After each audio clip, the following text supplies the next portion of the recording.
Welcome back sa ating mga balitang basketball.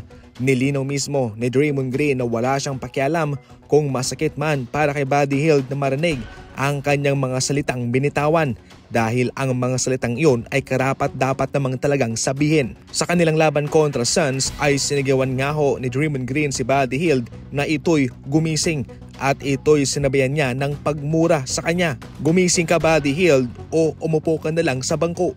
Ayon kay Draymond Green, kinakailangan ang mga ganong salita para sa kanilang kupunan at para kay Buddy Hield at yun ang kanyang ipinapakitang leadership sa kanyang kupunan. Dagdag pa ni Draymond Green, wala daw ganong oportunidad na maglaro nang matagal-tagal itong si Buddy Hield sa mga kupunan na kanyang sinalihan sa mga nagdaang taon.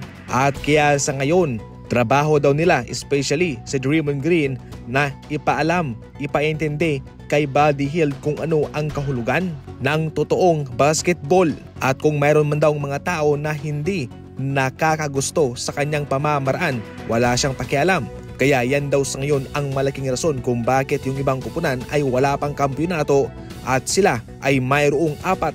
Dapat sa isang championship caliber team, dapat meron kang ganyang attitude. Kinakailangan naman talaga ni Buddy Hield ang pampagising na iyan.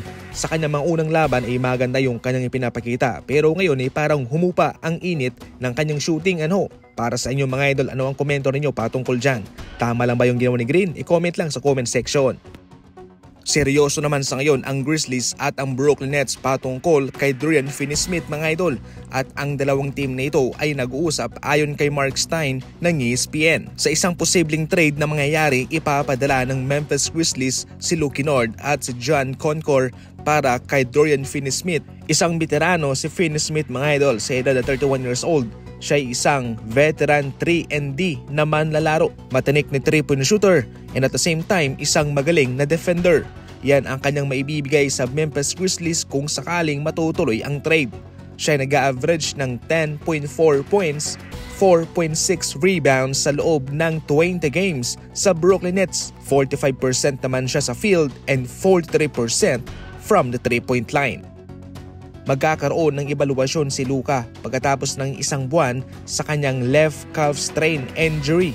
Medyo delikado ang injury ito sapagkat walang kontak nang nangyari ito mga idol. Ngunit positibo pa rin ang Dallas Mavericks na okay lang si Luka at nangangailangan siya ngayon ng recovery ng at least 1 month mga idol. Nagpapatuloy ng malaking problema ang kaliwang binte nitong si Luka sa kanyang paglalaro. Sa mga nagdaang taon ay nakaranas din siya ng left calf injury ng 3 beses. Hindi rin siya nakapaglaro ng buong preseason sa kanyang left calf contusion.